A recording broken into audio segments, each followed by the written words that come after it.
Hello and welcome to this episode of How to Be an Icon. I'm Jared Jones and I'm joined by Donna Cameron. How are you doing today? I've come home and I'm doing well. Well, that's good. I'm glad that you've come home, but something else is coming home.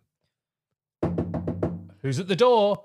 Is it football? It's football! Because football is coming home. It's come home.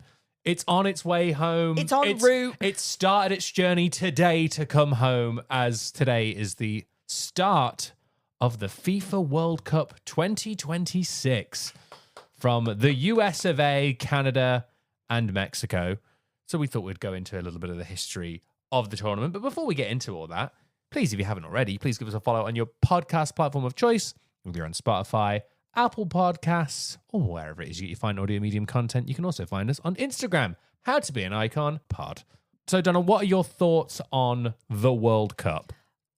I know so little about football in general. Mm-hmm. However, you tested me last night and I was able to name pretty much most countries that won a World Cup. Most countries that won a World Cup. I only got one wrong.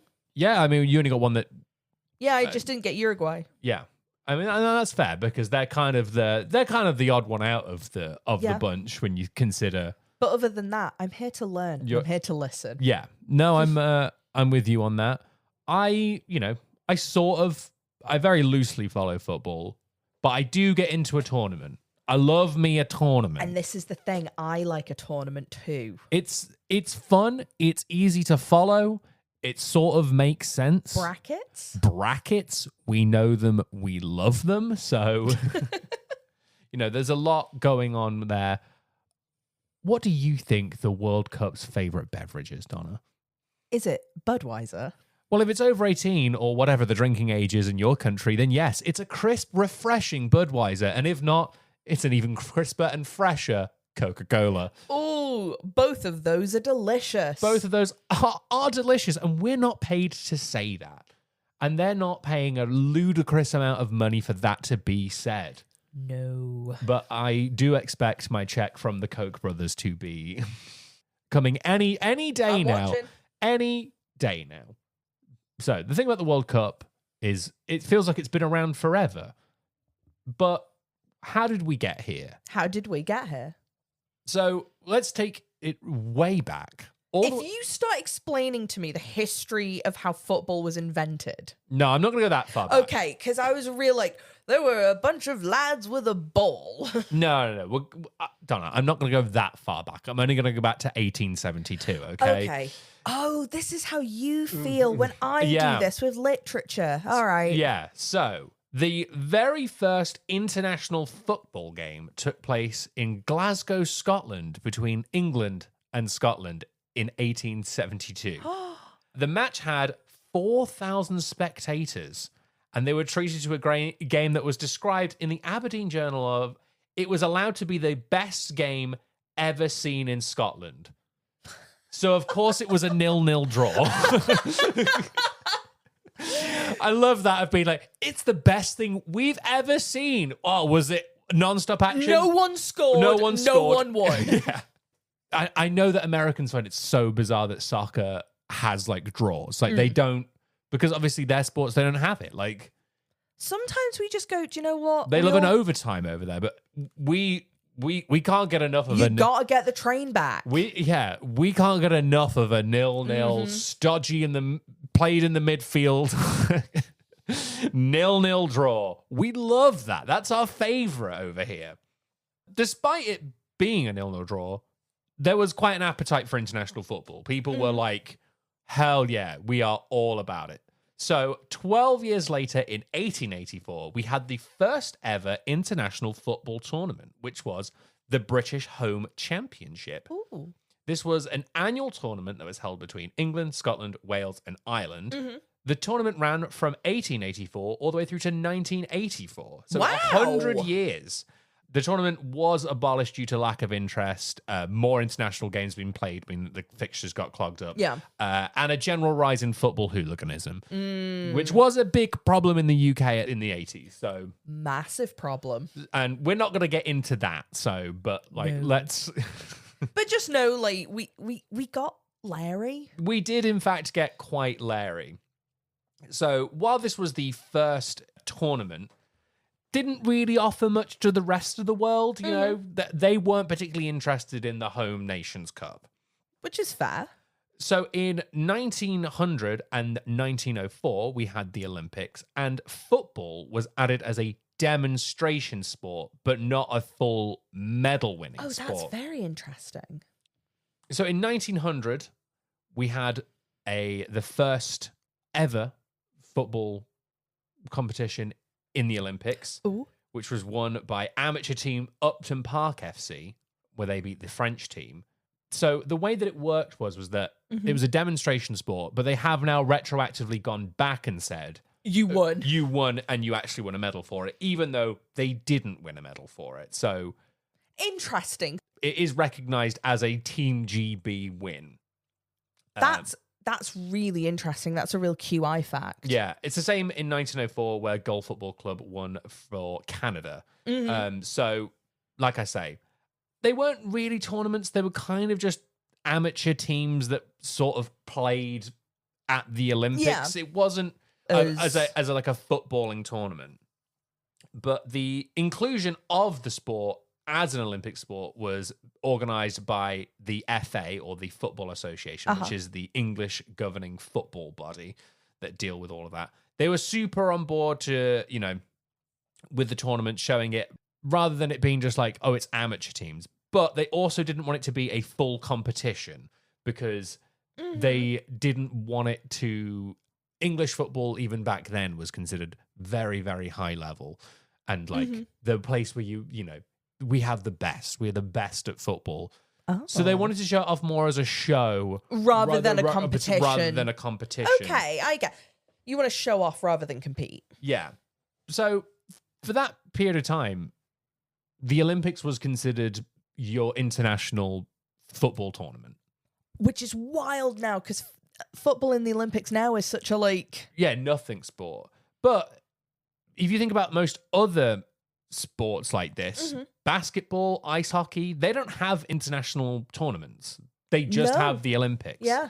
The Team USA doesn't really have a basketball team except for at the Olympics. That's the only place where... Yeah, no, that's a very good point. So it's not uncommon for that to be the case with sport.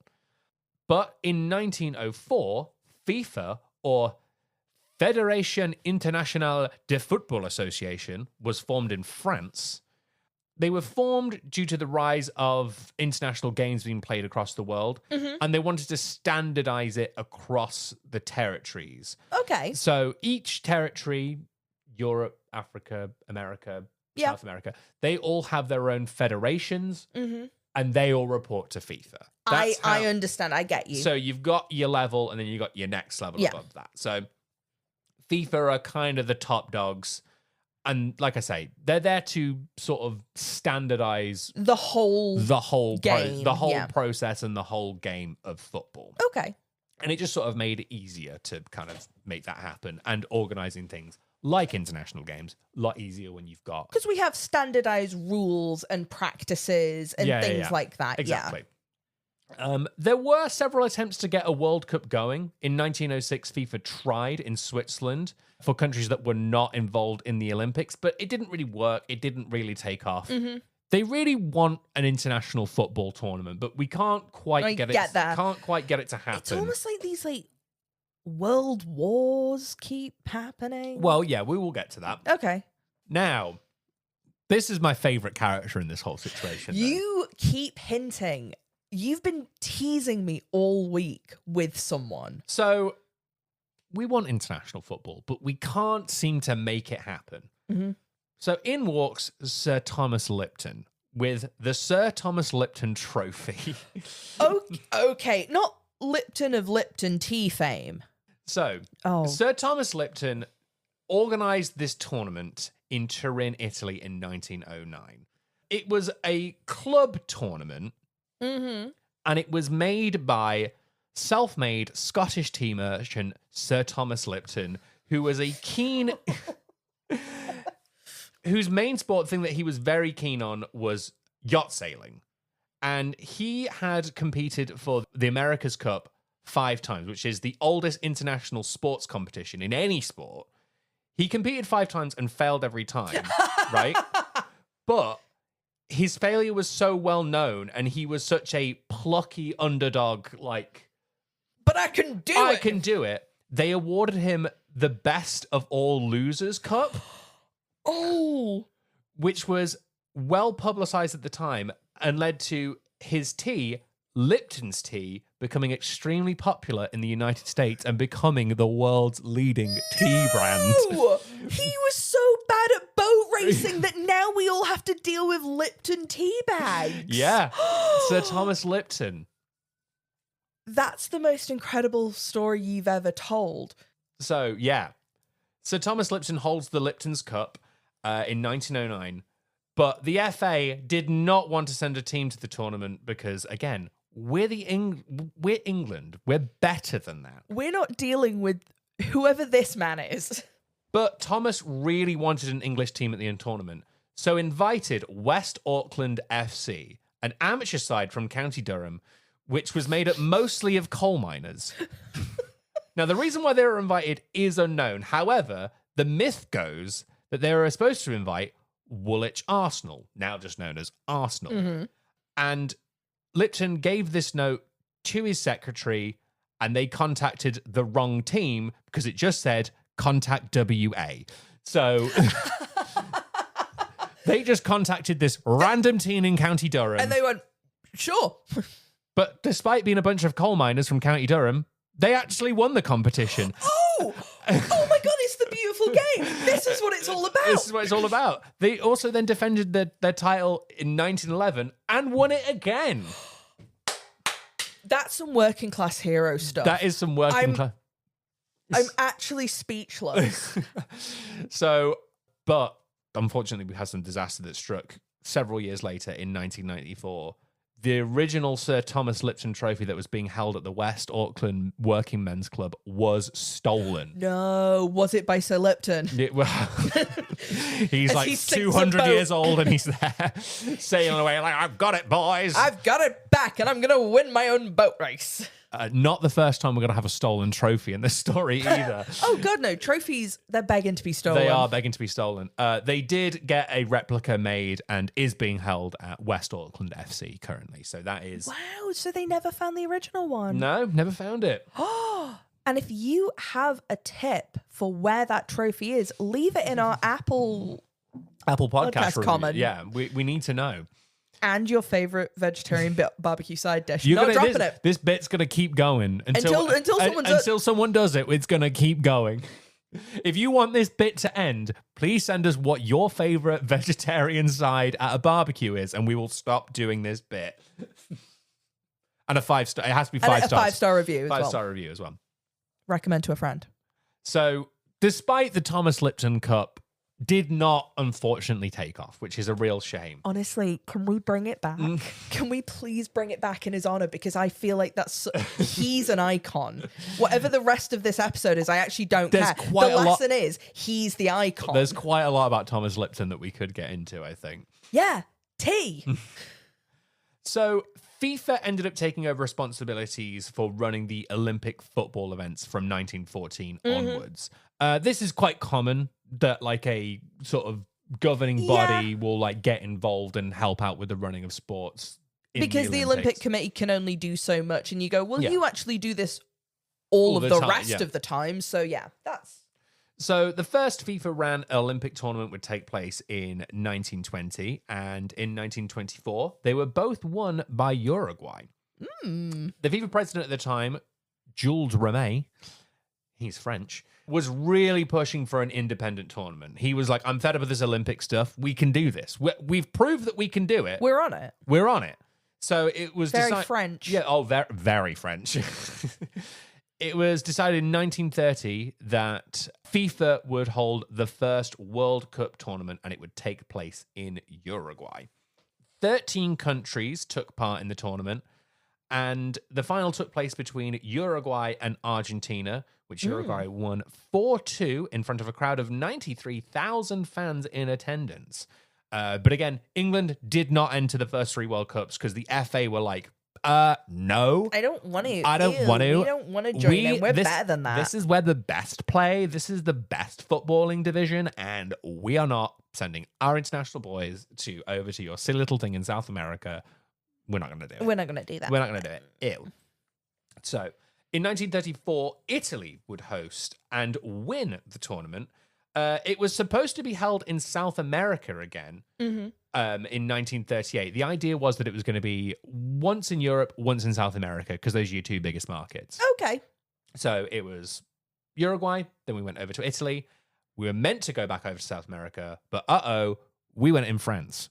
And this was pretty controversial. I can imagine. Now, it may shock you to find out that this was very controversial and that FIFA learned their lesson and they were not going to be bribed to put a World Cup in a place where they said they weren't going to do it. No. You can't, the FIFA World Cup can't be bought, guys, okay? So stop thinking that it has been or could be. Yeah. This precedent has been set, and we will not be bought or sold, okay? We've drawn the line. There's a line in that sand. Right here in 1938. But yeah, it was hosted in France, and Italy retained the trophy. The competitions in 1942 and 1946 were cancelled due to that whole World War situation that was going on. Don't know if you read about that anywhere, but yeah, it was pretty big one. The World Cup would return in 1950 in Brazil, which England would participate in for the very first time. Fine. We'll go to Brazil. They got eliminated in the first round, so that's what you get for being so mean for the past 4 years. So that is kind of like a brief history of the early start of the FIFA World Cup, how we got here. But let me ask you, you're probably all asking there, how does it work? What is this FIFA World Cup that we're even talking about? How do you win such a thing? What happens? How do we break this down? So football. Also, you're probably, I'm going to imagine that you're listening to this. World Cup has started today and you're like, I know nothing. I need to kind of get my S in. I need to know what I'm doing. Jared, I know nothing. So fill me in. So you want to know how to win the World Cup? This year, 2026, is the first time that we have ever had 48 teams competing in the competition. And again, FIFA cannot be bought and sold. We didn't do that because we wanted to have more game time. That wasn't what it was. So we could sell more ads and sponsorship. More advertising and sponsorship. That's not what it was. And stop saying that. Okay? I won't hear it. Brought to you by Coke. Brought to you by Budweiser. Anyway, where else? What am I supposed to do with my beautiful Hisense television? What am I going to watch on it while I drink my Budweiser and or Coca-Cola, depending on whether or not I am the designated driver, and I want to eat my bag of Frito-Lays, okay? What do I do? Well, I need something to do while I enjoy my McDonald's. Exactly. So yeah, this is the first time there's going to be 48 teams. So how do we get there? The way it works... By plane? By playing football. So... Oh, I said by plane. Oh, by plane. Well, yeah. By playing football. Well, before we get on the plane to go to America, okay, you have to qualify to get in there. So 48 teams qualify. The host nation automatically makes it through to the final tournament this year, hosted in North America. So Mexico, USA, and Canada, they're going to buy in. They're going straight through. Good. Eurovision rules. Eurovision rules, exactly. So the other 45 countries will be decided over a series of games played within each geographical football federation. So games in Europe, games in South America, and they will qualify from there. So there are 6 of these federations in total, and they're played over the course of 3 years in between the World Cups. Okay. So this is the thing of the football's always on. It's always football. Yeah. That is that. It's always football. Okay.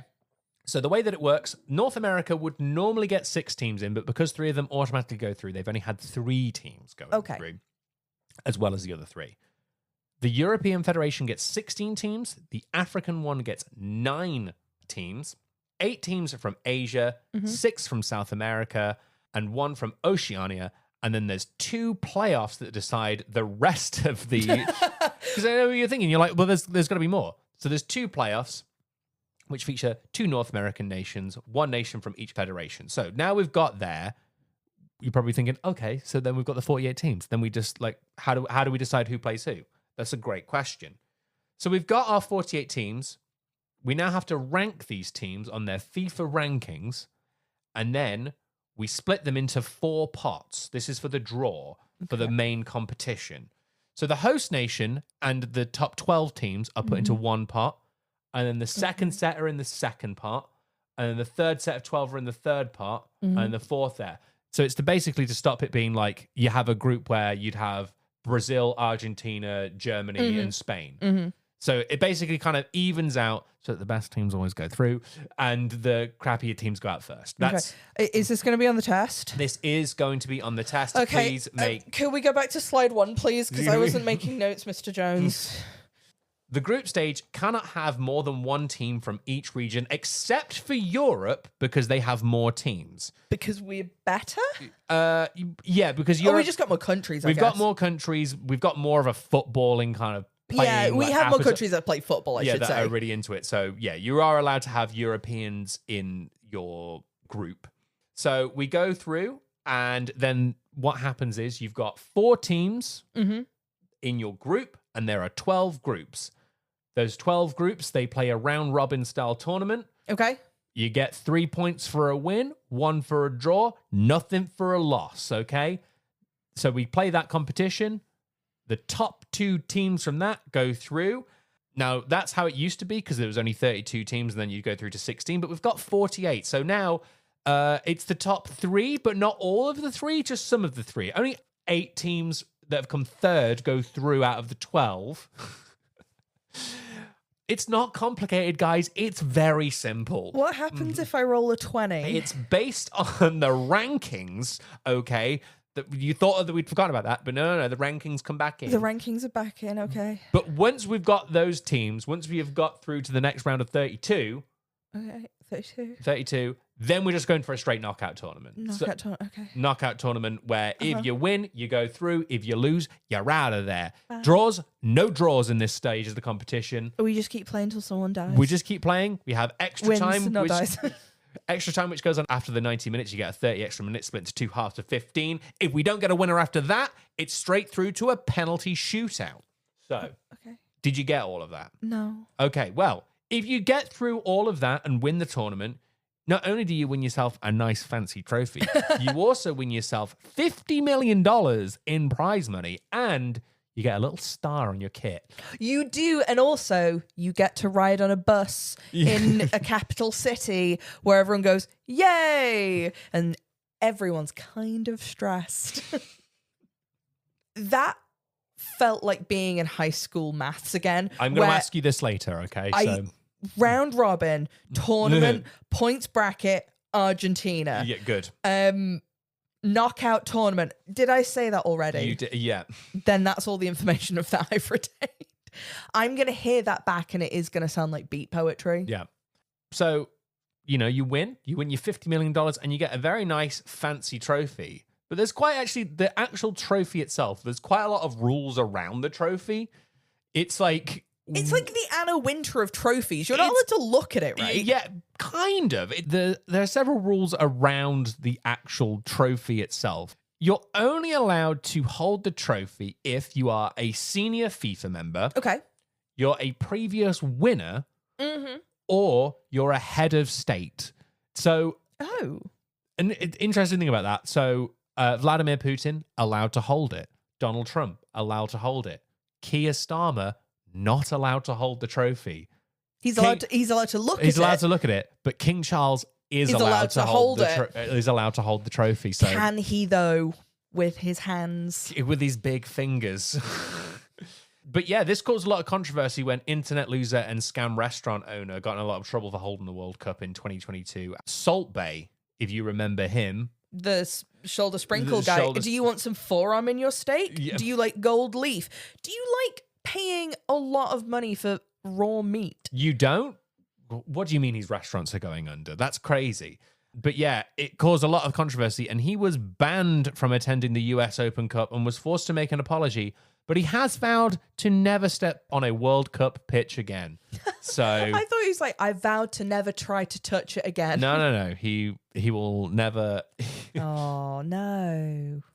So there's been 2 different World Cups. Okay. There was the original World Cup. It's like small, isn't it? Yes, it was called the Jules Rimet, which is named after the FIFA president who set up the World Cup. It's quite like you say, it's quite small. It's Art Deco. Looks a bit like you could buy it from like a Timpson's, like from a trophy shop. You get your keys cut, buy yourself a trophy type situation. I'm currently in the middle of buying trophies for a sports day for a children's primary school, and they all look very similar. Yeah, it's a cup, you know. It's a little trophy. Do you know what? It's quite a classy design. I would say. It was designed by French sculptor Abe Lefeu, and it was made of gold-plated silver sterling on a lapis lazuli base. So, ooh, it's not granite. It's not marble. It's lapis. Thank you. That was beautiful. It was the trophy that was won by England in 1966, and we've never stopped banging on about it. We sure haven't. 4 months before the tournament, it was being displayed in Westminster Central Hall. But on the 22nd of March, 1966, this trophy was stolen. But thankfully, it was found 7 days later in a newspaper at the bottom of a garden hedge in Upper Norwood, South London. Why is England always like this? We always find things in like newspapers and in people's gardens. It was found by black and white collie dog Pickles. Oh, what a good boy. David Culber, owner of Pickles, was awarded £5,000, which is £80,000 in today money. And what did Pickles get fed as a reward? David was questioned by the police, but he was later found out to not be a suspect. Obviously, a man who calls his dog Pickles is not going to have stolen the World Cup. One man was arrested for the crime. It was Edward Bletchley, who was arrested and spent 2 years in prison for the crime. But he wasn't the original thief. He was just the middleman. The actual main thief was never discovered. Bletchley claimed that that he was the middleman, like I say, and that the real culprit was a man called the Pole. The Pole's never been caught, so I assume he's alluding to that gentleman being Polish, but when you say the Pole, I just think of a big metal pole. We don't know. We don't know. And that's why we couldn't find him. We couldn't find him. He just stands in a children's playground and boom, gone. Gone. Colbert spent the money to buy a new house and was invited to the celebration dinner for the World Cup winners. Pickles was awarded a silver medal by the National Canine Defence League, now known as the Dogs Trust. Was Pickles allowed to drink out of the trophy? I hope so. Because here's the thing. If Pickles found it, you go on. Give the dog a beer and let the dog drink the beer out of the cup. I know what those men do with those trophies. Yeah, exactly. And it's disgusting. So, what great hero dog. Yeah, I know. Pickles. Iconic dog right there. This is an episode within an episode. This is like iconic dog. You just got a free iconic dog episode. You're so welcome. This is the episode that just keeps on giving, man. Like it's It came home. It sure did. We've put out a picky dinner. And let me tell you, wait till the hot bits start coming out. The new trophy was introduced in 1974, which is the one that we currently have. The one with the flared base. Yeah, it's like kind of, opens out a little bit. Yeah. You immediately know what it is. Yeah. I think it's very good in silhouette. Like, even I know what it looks like. And I think as well, it stood the test of time. Whereas like the original Jules Rimet looks very 1930s. It looks very Art Deco. This one, 1974, still looks pretty modern, I think. Yeah, because if you'd have asked me, I would have said it was like done in the 2000s. Yeah, no, 1974. 54 sculptors submitted designs, but it was won by Italian artist Silvio Gazzangia. Gazzangia? Yeah, we'll go with Gazzangia. 10 out of 10 for name pronunciation from Jared today. Yeah, absolutely. He's nailing it. So FIFA claims that the trophy is made of solid gold. Yeah, all right. But Martin Palkanoff of Nottingham University did some calculations in 2010 and calculated that if the World Cup were made of solid gold, it'd be too heavy for the footballers to lift. Quote, gold is quite heavy. It's one of the densest metals out there. According to my calculations, if it was solid gold all the way through, it would be between 70 and 80 kilograms, which is 150 to 180 pounds of gold. And that it would weigh as much as a large adult. So... So yeah, maybe not. Also, I have just realized that they did choose a design that you could not drink out of. Yeah. Yeah, I wonder why. Gee, I wonder why. Gee, I wonder why. The actual World Cup isn't even used when you win it. They just use a replica. So... Oh my God, like, this is the most precious thing in the world. Like, at least even the royal family get, like, the real jewels for special occasions. They bring them out. Yeah, like, no. You can't even... Some people think that it's because of this gold thing that they go, well, no, we use a replica at the actual World Cup because the other one, the real one is solid gold. Then why do you have the real one if we only get the replica one? Like I say, okay. FIFA claim that it's solid gold. Oh, but just like the Olympic medals that all started flaking as well. The original manufacturer did confirm in 2010 that it was in fact hollow inside. So yeah, it's a real like wrestling kayfabe thing of when they pick up the steel steps and like they weigh 400 pounds. You go, no, they don't. They're hollow. I know they are. You can see that they're hollow underneath. Solid gold or not, though, the trophy is estimated to be worth around $17 million. That's a big chunk of change right there. Also, imagine the World Cup being used in a wrestling match. Oh, now that's good. Someone bonking over the head, like, exactly. like the Undertaker's. My God, like, it's the World Cup. Yeah, message trophy. me. I've got some ideas. WWE, hit me up. Come on, Paul. Give me a call. But the actual trophy remains at the FIFA Football Museum in Zurich, Switzerland. So that's where the real one is. The solid gold one that no one's allowed to touch or look at or be around. I was going to say, are you allowed to see it or is it just like in a safe? Because at this point, I start to go, it never existed. But we're talking all about, the trophy, the sport, the everything. But we all know what the most important part of this is. That's the sponsors, baby. Because that's the thing that we're here for. We gotta fund these little t-shirts somehow. Exactly. We gotta buy all these boys socks. How are we meant to put on a little football tournament if we don't have sponsors? What are they gonna pay? We put all our pocket money together. We got a lot, but we just need like that little extra. So branding has always been kind of part of the World Cup since, beginning-ish. In 1950, Coca-Cola was advertised in the stadiums in Brazil, but it wasn't like a formal sponsorship endorsement brand deal. It was more of a handshake deal type situation of like, hey, put this poster up in the stands. That'd be great. And you go, okay. Yeah, people like your beverage. Yeah, it's not like the millions that it's worth now or anything like that. In 1966, saw the first ever World Cup merchandising with the official World Cup mascot, World Cup Willie.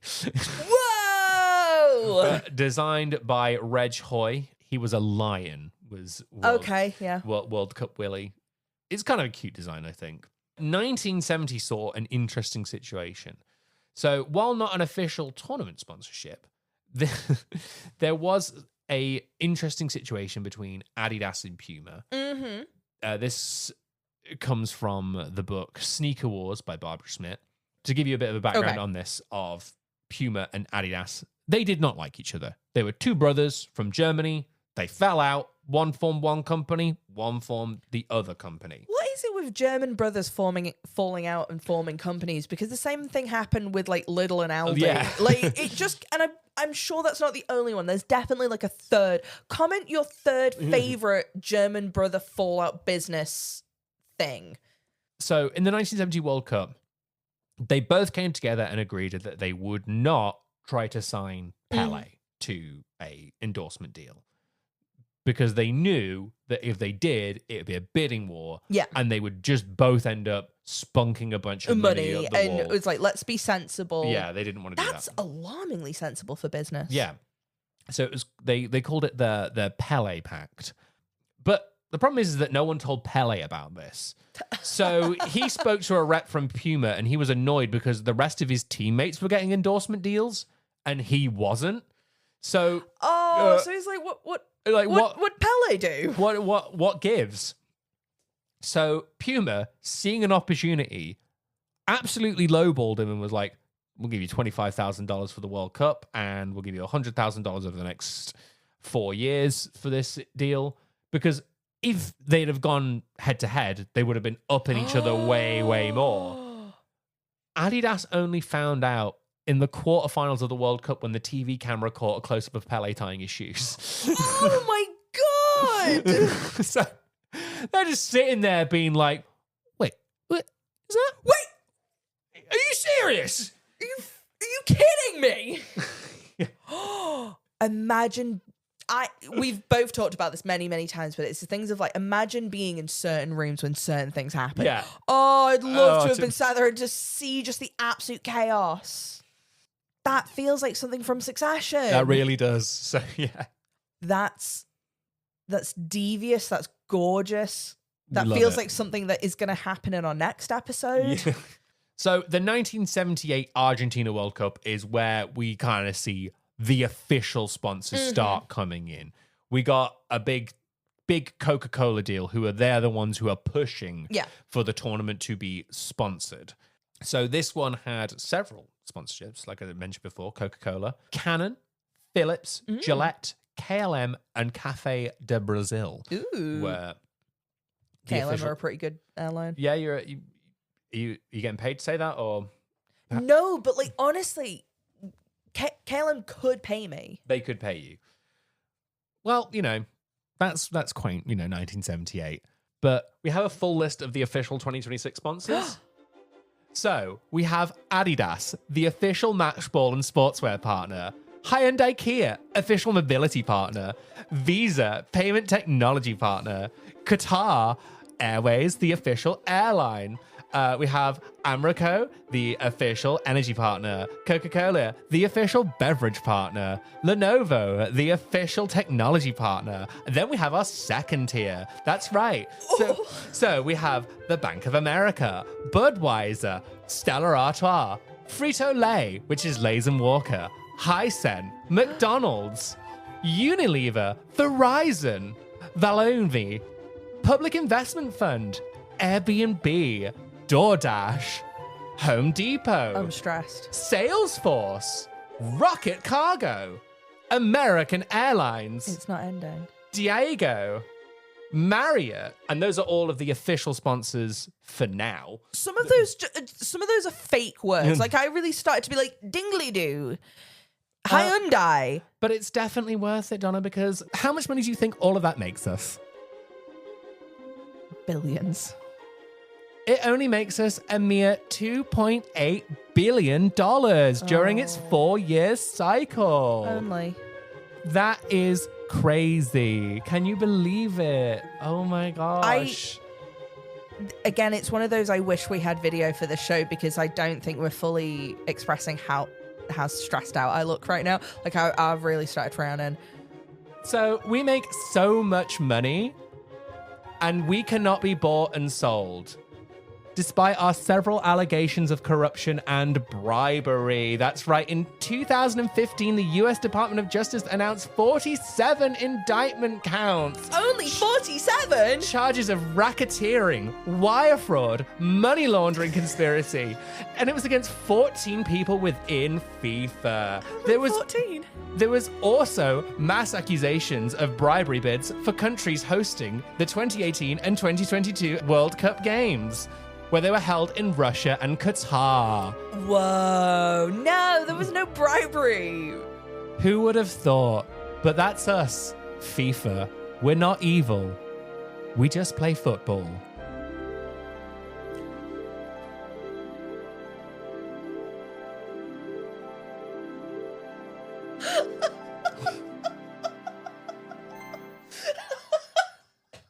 Wow. So, there might be a little bit of money involved. There might be like some change. There might be some loose change that gets lost at the back of the sofa. It's not a problem.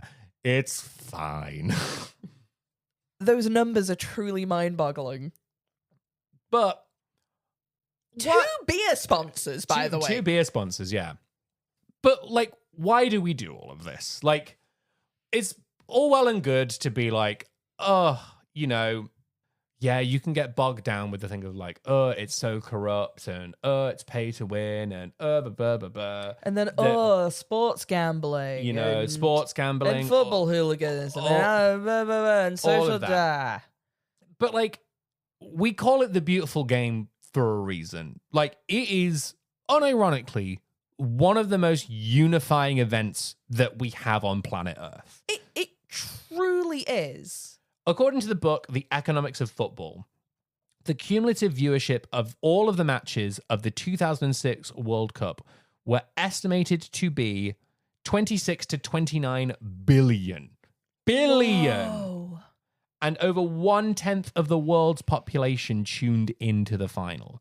In 2022, the last World Cup, the final between Argentina and France, was watched by 1.5 billion people. That's incredible. In a world where we don't have a monoculture anymore. Like, there is no, like, we don't have anything unifying in any way. Everyone is and it's not even like these really big things like the Olympics or Eurovision or like things like that even. Like, this is so much bigger than that. Yeah, it's so much bigger than that. Like, it is the one thing that people everywhere kind of watch and get involved in. And it doesn't matter if you watch football every day, week to week, you're following every single league, every single transfer, every single thing, it doesn't matter. Or if you're someone who literally tunes in every 4 years and just kind of gets involved because, they're doing a sweepstakes at work and I want to like kind of follow a team or whatever. You know what? I fancy watching something a bit different on the telly this week. I think that in and of itself is one of those things where I'm like, when people go, football, it's just people kicking a bag of wind around a field. It's just a bunch of men running after a ball. It's so stupid. Oh, it's a bunch of sports like, ball overpaid. Yeah, no. And, like, there are a lot of issues. Oh, yeah. Oh, do not. But go on, like, you can hear many other people with worse haircuts talk about it. Yeah, right. There's so, it's all well and good being like, oh, yeah, it's corrupt. And it is. And there's sponsorship. And there is. And as is everything else. But everything else is like that. Like, again, the thing is you're going to have the same thing with the Olympics. It's the same. There's every kind of aspect of that you look at it and go, you can pull it apart and go, oh, it's bad, for this reason or that reason. But I think with the World Cup, I think you do have to kind of look at it in a different way of being like, what else is there that 1/10 of the planet gets in on? There's not really anything. Like, it is a truly unifying thing. And I think for me, that is what I personally love about the World Cup. And I remember, I think it was like the last World Cup. I remember I was walking home after England had won. And they were going through and they were going to be like one game away from, going through to the final, whatever, is when they... And I remember walking past and there was this kid and his dad, and they were like talking about how, there's only like one game and then there's one more game and then that's it. We could win. We could be in the final. Aww. And then like another dad came over and started talking to the other dad and the kid about what they thought. And it's like, yeah, that's kind of what it is, It is a language that is so easy to like share. I think people are so... And it's so easy to get in. It's 90 minutes, Yeah. You get invested Films in it. are way longer now. Films are way longer now. And way more boring. I think the other thing as well is when people have asked me before about why do I enjoy professional wrestling? And the thing I always give them is that you can create these moments, you can script them, that the biggest thing happens, and then you have the feel-good moment at the end in the like sports world. Yeah, you get the moment where everyone, like, the room is silent and then it erupts. Yeah, and it's different because it's, it's sort of halfway between a drama and a sport. But the sport element of that is like the exciting part, the anything can happen part. And I think that's the thing that you go, oh yeah, anything can happen. Anything does happen. And it's more authentic than wrestling because it removes the fiction element of it, of like, it is just two teams playing a game for 90 minutes. It's live theatre. You watch it and you see it and you experience it and you feel it. And in a world where we are desperate for more live experiences, we are desperate to go back to a monoculture, I think poo-pooing it because sports ball bad is a bit reductive. It is. And it's unfair because I think you do miss a lot of the positives in it. I know when I lived abroad, one of the World Cups was on, and it was just this very fun thing that everyone got together to watch a bunch of teams that from countries that we are not from, we are not in, and don't really care about. But it's something we can all do together and get in on. Yeah, absolutely. It's so lovely. The school that I work at the moment, there's a teacher and a student who every day have like about a 20-minute discussion about football. Yeah.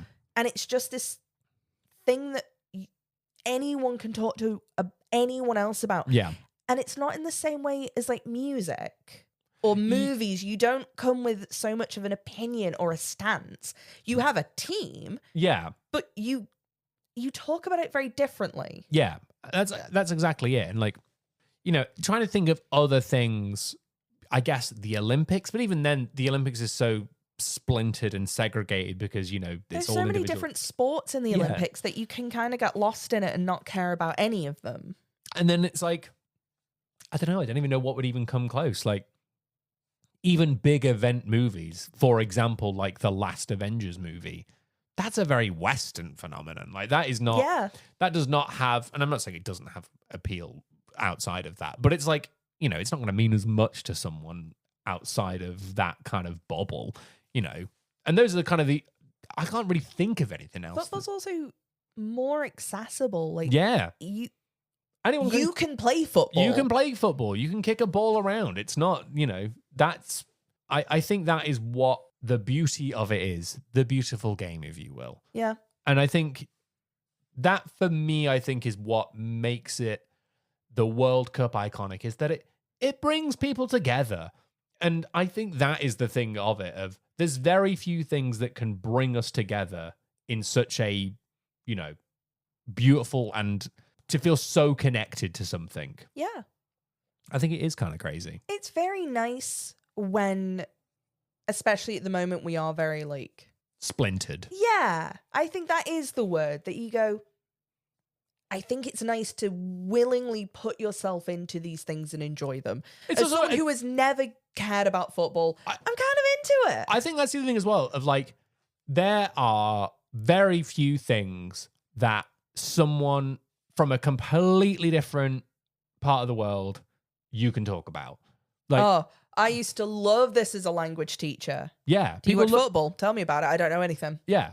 People love to tell you about football and talk about it. So to have a thing that you can actually like follow along with. Yeah. Yeah. I think that's genuinely, I think that's great. And I think it's, you know. And the lesson I've learned is get that sponsorship money. Get that sponsorship money. No, it's not bribery. You're paying me. Exactly. It's just commerce. Well, yeah, exactly. And you know what? One day we will want money. But right now, we'd love to just give you free content, which is why you should head on over to our Patreon, patreon.com/how-to-be-an-icon, or click the link in the description. Like I say, the podcast Patreon is currently free, but we do have a post show where we're going to be talking all about the England International World Cup songs. Now, for those of you who don't know, because you're not from England, every 4 years, every competition, we put forward a song. And that is the anthem of the World Cup. Of the World Cup. We don't do that for the Olympics, do we? We don't do it for the Olympics. Oh, imagine if we did, though. No, we don't do it for the Olympics. So it's going to be absolutely beautiful. And if you want to hear what that sounds like, here's a clip. It needs to be A tier because it did a very special thing. I got embarrassed listening to it. Oh my God. I didn't get embarrassed listening to Vindaloo. No. This was like, I'm embarrassed that this exists. If someone caught me listening to this. No, not even that. I'm just embarrassed that you sung it and wrote it down and it got produced and distributed. Like the whole thing of it, I'm embarrassed that it exists for its sake, you know? However, something that is not embarrassing in any way, and my favorite one in this entire list. This is your favorite one. This is S+ tier. This is incredible. If you want to listen to all of that and the rest of our other bonus content, patreon.com/howtobeanicon, or click the link in the description. Also, while you're here, please give us a follow on your podcast platform of choice, whether it be Spotify, Apple Podcasts, or wherever it is you get your fine audio medium content. Leave us a review. Leave us a comment. Who have you got in your sweepstakes? Who do you think is going to win? What do you think the offside rule is? Yeah, absolutely. Next week, we're going on a journey. Oh. But it's a journey home. But football's coming home. Are we football? We're something more. Oh. We're going on an odyssey. Oh. The Odyssey. The Odyssey? The Odyssey. Wow. What an icon that guy is. Join us next week. Donna's talking about something real classic. I can't wait. It's going to be quite something. There's going to be a lot going on. Look, if you want... Look, I hear that this movie's coming out. People got a lot of opinions on it, and I'm like, I don't know nothing about it. So we are basically, my episode is to prime you so you can correct people about this film who will have not read the poem. Yeah. Because I've read the poem. Will it give me the pass to say whether or not I agree with the casting decisions? That's the main thing. No. Ah, damn it. I want to be able to be like, Travis Scott, really? Elliot Page? Oh, I actually know who Travis Scott's playing, and it's really embarrassing if it's who I think it is. But we'll get into Matt it. Damon? Well, join us for that next week. But in the meantime, thank you very much for listening, and football! It's coming home. It's coming home.